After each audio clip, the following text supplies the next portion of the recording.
9 square meters. That's the minimum size you can rent out for the long term in France. If your place is even just 1 centimeter smaller, it won't meet the standards of human dignity set by French law. Just to make it clear, 9 meters is good to go, but 8.5? Incompatible with human dignity. As you might have guessed, entrepreneurial French people will find a way to rent out even a shoebox if there is a demand for it. And the demand in Paris is way higher than the supply. Renting micro-apartments is a very profitable business. Officially, today in Paris, 115,000 apartments smaller than 12 square meters are rented out. Today, I'm gonna show you the most ridiculous options on the housing market in the capital, and we'll also tell you how sneaky owners dodge French laws to make cash on fellow citizens. In the meantime, feel free to drop a comment about how big your place is. And don't forget to hit the like button and subscribe to my channel so you don't miss any juicy updates from Croissant Land. When you see a tiny apartment in Paris, be sure that you are looking at a former maid's room, the so-called chambre de bonne.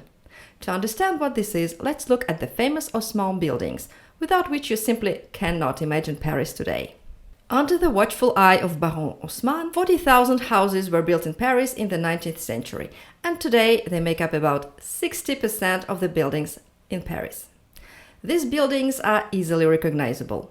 They are of the same height and have matching facades, creating a unified architectural style. They always have 6 floors. The ground floor is usually occupied by shops, and the first floor, the entresol, is where they store goods or where the shop owners live. The second floor is the fancy, noble floor with balconies and nicer window frames. Why is the second floor is considered noble? Because during the construction of Haussmann buildings, elevators did not yet exist.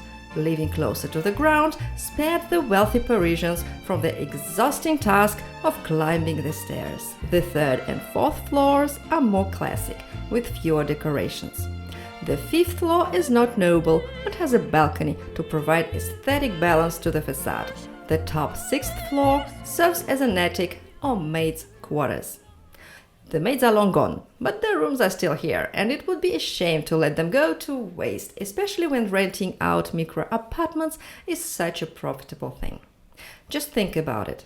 A 9 square meter apartment costs around 110,000 euro, and you can rent it out for 400 or 500 euros a month, giving you about 8% return. These small apartments are often rented by students, young professionals, and just people who have no other choice. Thus, despite their modest size, such apartments remain in demand and provide stable income to their owners. Monsieur Son lives in a tiny 5 square meter room. He is an artist and makes a living by selling his paintings. His place has no shower, no toilet, no heating, and no hot water. His life is like a never-ending game of Tetris, always moving things around. For a wash, he sits in a plastic basin and pours water from a bottle over himself, with his socks drying above his head. Je me mets comme ça, je fais une touche, tout simplement. The cost? 200 euros a month, and that's all Monsieur Son can afford. Voilà, c'est tout. Vous dormez sur le côté? Ouais. Ouais, je peux rester comme ça aussi, hein. Il y a assez de place. Comme ça. Vous auriez imaginé cette vie-là? Ah non. By the way, the Council of Europe requires that the size of a prison cell be at least 6 square meters per inmate, and that doesn't even include the sanitary zone. Here's another apartment where Pauline lives with her mouse, Cookie. Pauline is a vet school student, and this attic room is all she can afford. Armoire à vêtements, à la salle de bain, spacieuse aussi, hein, avec une douche. Et c'est tout ce que les toilettes sont sur le palier. There is so little space that the girl has to eat sitting on her bed.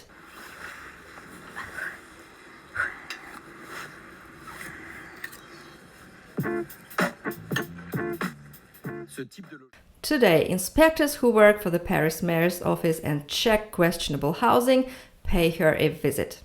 There are only 24 inspectors, and of course, this is just a drop in the ocean of micro apartments, which in France are also called les cages à poules, literally chicken coops. The inspector takes out a tape measure and begins to carefully measure the room, checking all corners and niches. Now, it is important to explain that according to the law, the living area is measured not by the floor size, but by the space where the ceiling height is at least 2 meters and 20 centimeters. Anything below this level is not included in the calculations.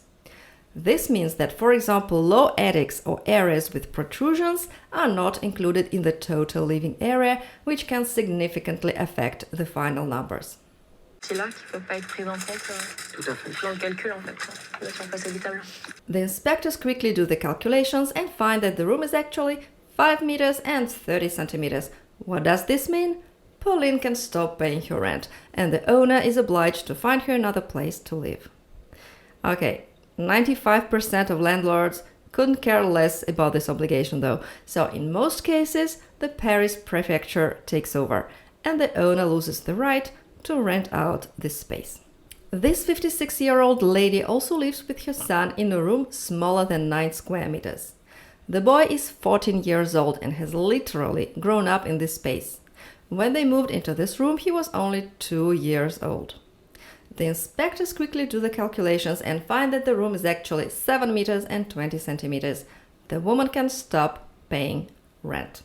So how can this even exist in the capital of France? Well, there just isn't enough housing for everyone, especially now when the crisis has hit us all and the interest rate of a real estate loan in France has risen from 1 to 4%. So people are buying less and are renting longer, which means apartments aren't being freed up. For example, this guy with the beautiful name Leandre earns 2,400 euros a month and has been hunting for an apartment in Paris for 2 months straight. Every morning he starts by checking new listings and making numerous calls to real estate agents and owners. Each visit has a line of dozens of people. For example, for this 3-room apartment of 39 square meters, there are so many applicants that each person has no more than 2 minutes to check it out and apply for rent. The owner will then choose the most reliable candidate from all the applicants. Mettre leur dossier en avant, et tout ça face à de nombreux concurrents.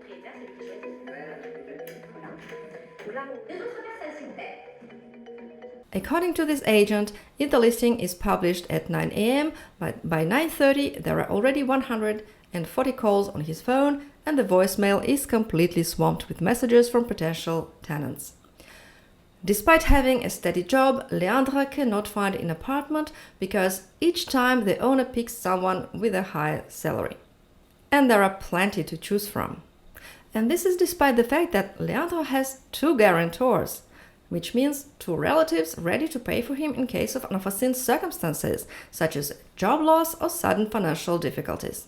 It's important to know that a guarantor is always required in France, and without one, finding a place to live is super hard, especially if you're a student or a foreigner, or both.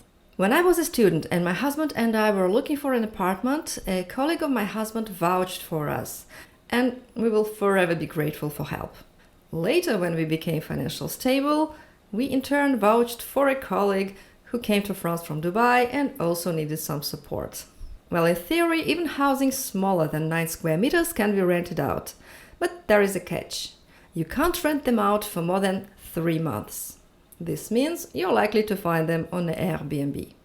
This gentleman bought 4 square meters in an area where one of the most prestigious colleges in Paris, Henri IV, is located.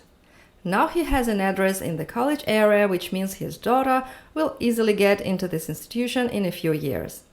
And today, he rents this space to an English teacher who is in Paris for a month for work.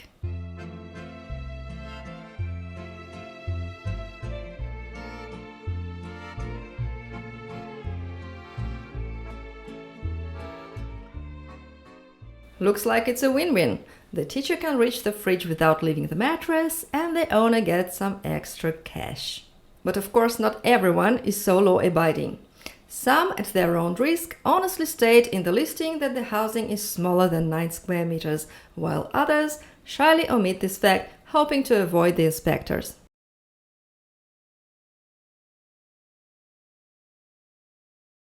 This guy is a true hero.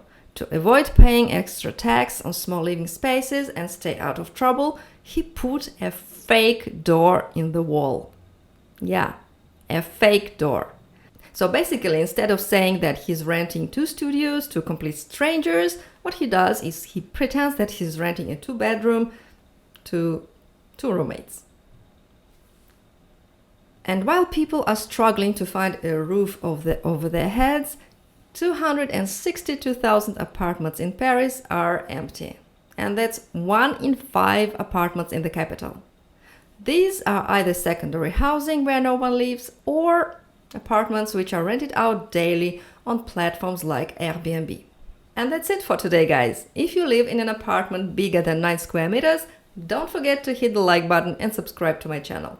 See you soon, and au revoir!